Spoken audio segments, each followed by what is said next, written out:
Hi and welcome to this live reading from Tickety Tock, Wicked Warriors MC Arizona Chapter by Manda Mellett, and this is presented by Itsy Bitsy Book Bits. Prologue. As I stand at the top of the ramp leading into the single-story house, I gaze at the sight of the sun setting just visible over the roofs of the houses opposite. I don't much care for the location. Personally, I'd hate being hemmed in by other buildings, but apart from that, my old Marine buddy Miles seems to have it all. The house, the family, and the girl.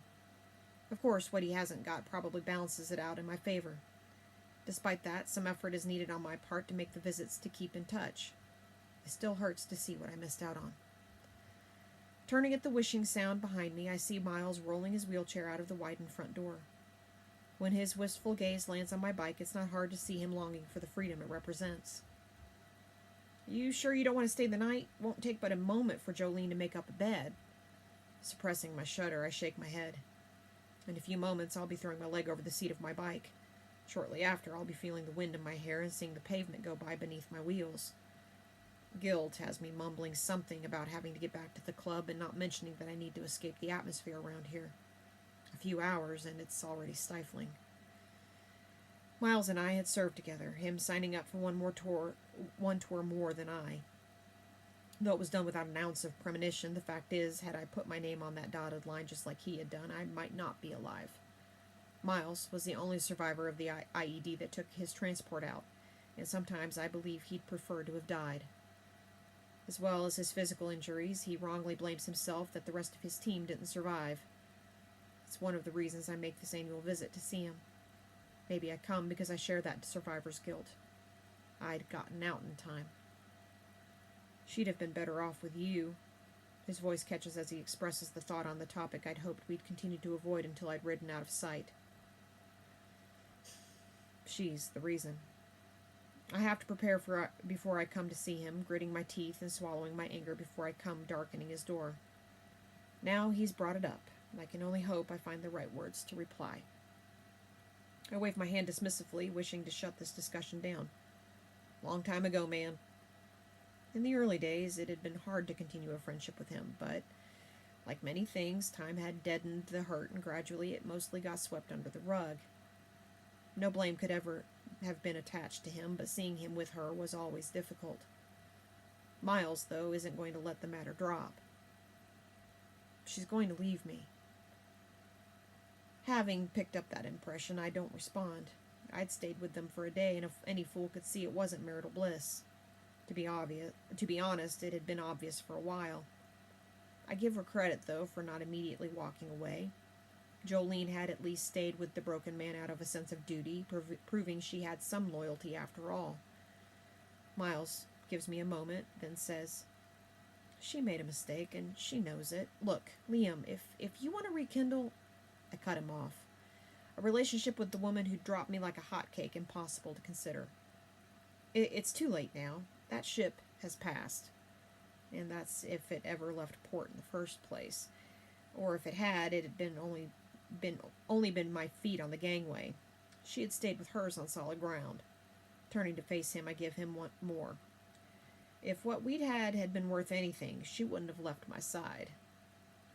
Again, I find the slowly disappearing sun a more interesting direction in which to focus my eyes, unwilling to load Miles with any more burdens. Although I might not be giving voice to it, it doesn't stop the memories going through my mind. I should have been used to it. I was a Marine. Girls were drawn to me like a moth to a flame, attracted to my uniform and the danger of my job. But it wasn't the man under the clothes that they wanted. I knew exactly what I was, a poor substitute for the type of man they were really after. Miles wasn't the first man the girl I'd thought could have been mine had gravitated to. They'd used me to get an introduction to the man they really wanted. At best, they'd let me into their pussy before moving on. At worst, I'd be short the dollars for the drinks that I'd bought. They'd wanted a man like Miles. Miles, when he had both legs, had stood 6'3", handsome in ways even a cisgender male like me could admire. He'd been fit and well-proportioned. In contrast, I was short and rotund, and my face could in no way be described as pretty. Jolene?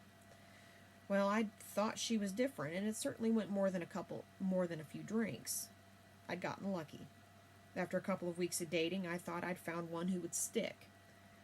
I'd even started to believe this attractive, intelligent, fun girl could really be mine. Although it was still early, I was already considering a ring. Up until the night we'd ended up at a bar frequented by my fellow Marines, that was. One look at Miles, and without apology, she'd left my side and glued herself to his. Of course, I hadn't told him I'd considered her mine. Once I saw the way the wind was blowing, I accepted what happened all the time. All he knew was that an available female had plastered herself to him, dismissing me without even a glance. When he'd glimpsed down, he'd smiled like he'd won the jackpot when he saw how fucking gorgeous she was. As he put his arm around her, I watched as she leaned in close, my fists clenching, but knowing there was fuck all I could do about it. Her choice. I couldn't force the woman, any woman, to stay by my side. I'd have kept quiet. He wasn't responsible for Jolene's actions. He was a good friend, a man who'd had my back time after time. If it was up to me, he'd never have known. If I'd had to bite my tongue and find excuses for not attending their wedding, well, so be it. But on their first night of marital bliss, Jolene had come clean, had chosen to joke about the short ass of a man who'd tried to get her attention. Miles wasn't stupid. He'd read between the lines, something he refers to now, even though I'd rather he kept quiet. I never would have fucking gone there had I known. I shrugged. No worries, man. He wouldn't have, unlike some others, but why would I want to hold on to a woman who felt the grass was greener on the taller side? It had only revealed her true nature. The sun's almost disappeared now. It's time for me to ride. Already it will be late when I get back to the clubhouse, even if I leave now, but there's no way I'm taking up his offer of hospitality. It was bad enough before.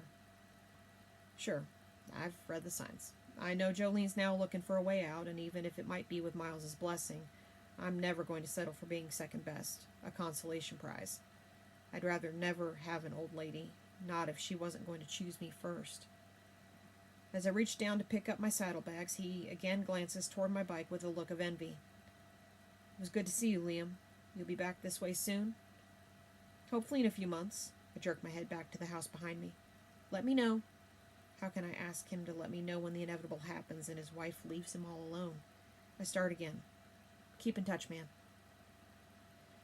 My heart breaks for him, though this has been coming for some time. Jolene, having enough of looking after a disabled man, will leave him, taking the kids with her. To be honest, I'm surprised she stayed with him as long as she has. It's been 6 years since that explosion. Bending and slightly awkwardly, I give Miles a man hug, telling him to take care and to look after himself. All the platitudes you normally say upon leaving someone. Take care of yourself, Liam. With a mock salute, I go to my bike, settle my saddlebags in their rightful places, then ride off into the night.